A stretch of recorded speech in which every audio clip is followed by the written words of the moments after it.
నేను సునీత. అభివృద్ధిని అడ్డుకునే వారికి ఓట్లేయొద్దని సీఎం రేవంత్ రెడ్డి పిలుపునిచ్చారు. ప్రభుత్వ వ్యతిరేకులను ఎన్నుకున్నా ఉపయోగం ఉండదని కామెంట్స్ చేశారు. అయితే రేవంత్ రెడ్డి ఇండైరెక్ట్ గా బెదిరింపులకు దిగుతున్నారని అటు విపక్షాలైతే ఆరోపిస్తున్నాయి. ఇక రేవంత్ రెడ్డి చేసిన వ్యాఖ్యలు బెదిరింపులా, వాటిని విపక్షాలు ఎందుకలా భావిస్తున్నాయి? దీని మీదే ఇవాళ డిబేట్ లో డిస్కస్ చేయబోతున్నాం. ఇవాళ డిబేట్ లో మనతో పాటు పార్టిసిపేట్ చేస్తున్నారు ఇక డాక్టర్ శివకుమార్ గారు, కాంగ్రెస్ అధికార ప్రతినిధి, అండ్ అదేవిధంగా బాలనాటి వెంకటరెడ్డి గారు, బీజేపీ అధికార ప్రతినిధి. ఇద్దరికి వెరీ గుడ్ మార్నింగ్ అండి. శివకుమార్ గారు, మీతోనే స్టార్ట్ చేద్దాం. అభివృద్ధిని అడ్డుకునే వారికి ఓటేయొద్దు అంటే ప్రభుత్వ వ్యతిరేకులను ఎన్నుకున్నా ఉపయోగం లేదు అని అంటే ఏంటి, ఏమనుకోవాలి? దీన్ని బెదిరింపులుగా అనుకోవాలా ఏంటి? విపక్షాలు అన్నట్లుగా సీఎం కూడా మాట్లాడింది కొంచెం ఇంచుమించు అట్లాగే అనిపిస్తుంది. ఇంచుమించుగా ఆల్మోస్ట్ అందరూ అట్లాగే ఫీల్ అవుతున్నారు కాబట్టి ఏంటి, ఏమంటారు? ముందుగా జీ తెలుగు ప్రేక్షకులకు, మీకు వెంకటరెడ్డి గారికి నమస్కారం. ఒకటేమంటే సునీత గారు, ముఖ్యమంత్రి రేవంత్ రెడ్డి గారు ఏదైతే ఈ 8 రోజులు ఏదైతే జిల్లా పర్యటనలు చేస్తుండో దాంట్లో భాగంగానే అక్కడ జరుగుతున్న కార్యక్రమంలో గాని, రేపు జరగబోయే సర్పంచ్ ఎన్నికలు గాని, లేకపోతే వార్డు మెంబర్ల ఎలక్షన్ గాని, దాంట్లో ఊరి అభివృద్ధి చెందాలంటే సరైన నాయకులను ఎన్నుకోండి, ఏదో దేనికో ప్రలోభపడి అటువంటి ఎన్నుకుంటే రేపు మీ గ్రామ అభివృద్ధి ఉండదు అనేది ముఖ్యమంత్రి గారి సందేశం.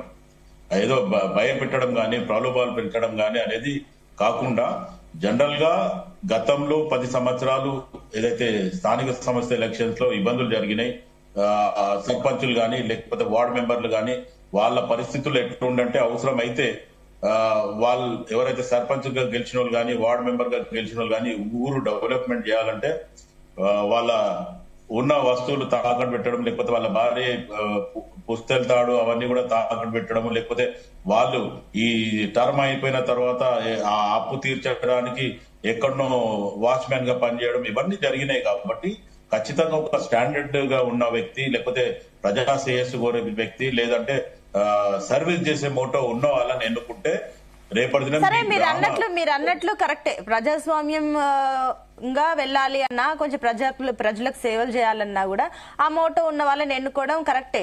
ఆ మోటో ఉన్న వాళ్ళే కదా సర్పంచ్ గా నిలుస్తున్నారు, పోటీ చేస్తున్నారు, ఎన్నికల్లో నిల్చుంటున్నారు. మరి మీరు ప్రజాస్వామ్యాన్ని కూనీ చేసే రకంగా వ్యతిరేకులకు ఇంకా మిగిలిన వాళ్ళకు వేస్తే ఉపయోగం లేదు, ప్రభుత్వంలో ఉన్న వాళ్ళకే ఓటేస్తేనే ఏదైనా ఉపయోగం ఉంటది అన్నట్టుగా మాట్లాడడం కరెక్టా?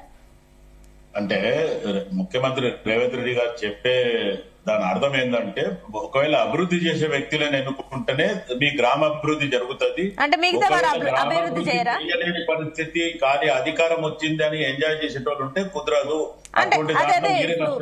అంటే లెక్క ప్రకారం ఆయన ఎవరిని ఉద్దేశించి మాట్లాడారు అంటే, ఎన్నుకున్న తర్వాత ఎంజాయ్ చేసి ఖాళీగా ఉండే వాళ్ళు అంటే మీ లెక్క ప్రకారం ఎవరు అట్లా ఎంజాయ్ చేసేవాళ్ళు?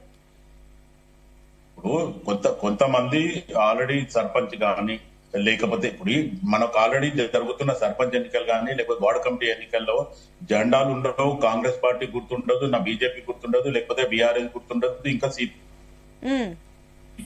ఇండివిజువల్ వేరే వాళ్ళకి వచ్చిన గుర్తుంటది. కానీ బ్యాక్ సపోర్ట్ చేసే దాంట్లో ఏదైతే ఉందో అది మామూలుగా అన్ని పార్టీలు మేము ఈ క్యాండిడేట్ కి సపోర్ట్ చేస్తున్నాం అనే రకంగా ఏదైతే జరుగుతుందో దాంట్లో మొత్తానికి ఇప్పుడు ఇంకా 3 సంవత్సరాలు కాంగ్రెస్ పార్టీ అధికారంలో ఉంటుంది. దాన్ని బట్టే ఆలోచించమనే రకంగానే అభివృద్ధి జరుగుతుంది. ఇప్పుడు రేపు గెలిచిన తర్వాత మళ్ళీ జంపు అవనే దానికంటే ఇప్పుడే డైరెక్ట్ గా ఒక సెలెక్టెడ్ క్యాండిడేట్ ని ఎలక్ట్ చేయండి, దాంతో పాటు గ్రామ అభివృద్ధి చేసుకోండి అనే రకంగా చెప్పడం, ఇండైరెక్ట్ గా ఎవరికో చెప్పడం. మీరు అన్నట్లు నిజంగానే పార్టీ ఉండదు, గుర్తులు ఉండదు, కానీ దీనికి కూడా సీఎం రేవంత్ రెడ్డి ఈ రకంగా కమెంట్లు చేయడం. పోనీ అదేదో ఓట్లు వేయడానికి వచ్చినప్పుడు కూడా మొన్న ఇచ్చిన ఇందిరమ్మ చీరలు కట్టుకొని వచ్చి మరి ఓట్లు వేయాలంటే మరి మామూలుగా వచ్చే వాళ్ళకి ఓట్లు వేయనియరా ఏంటి అని మిగిలిన ఆడవాళ్ళు మాట్లాడుకుంటున్నారు. లేదు అట్లేం లేదు. ఇంద్రమ్మ చీరలు అందరికీ ఏం రాలేదు. ఇంకా ఇంద్రమ్మ చీరలు మొన్న ఇనాగ్రేషన్ కట్టుకొని ఓటేయాలని అంటే ఏమన్నట్టు? అవి కట్టుకొని వేయాలంటే రాని వాళ్ళ పరిస్థితి ఏంది? ఓటుకు రావద్దా? అట్లేం లేదు సునీత గారు. అంటే ఆ చీరలు కట్టుకొని వస్తేనే వేయడము, లేకపోతే మేము వేయనీయం అనేది ఏం లేదు. జనరల్ గా అందరు మొత్తానికి జనరల్ ఎలక్షన్ ఏదైతే ఉంటుందో ఇమీడియట్ గా ఆ ఎలక్షన్ అట్లాగే ఉంటుంది. ఇమీడియట్ గా మళ్ళీ అదే రోజు రిజల్ట్స్ ఉంది కాబట్టి పెద్ద దాంతో ఏం నిర్ణయం లేదు. మొత్తానికి ముఖ్యమంత్రి Okay. రేవంత్ రెడ్డి గారు చెప్పడం ఏంటంటే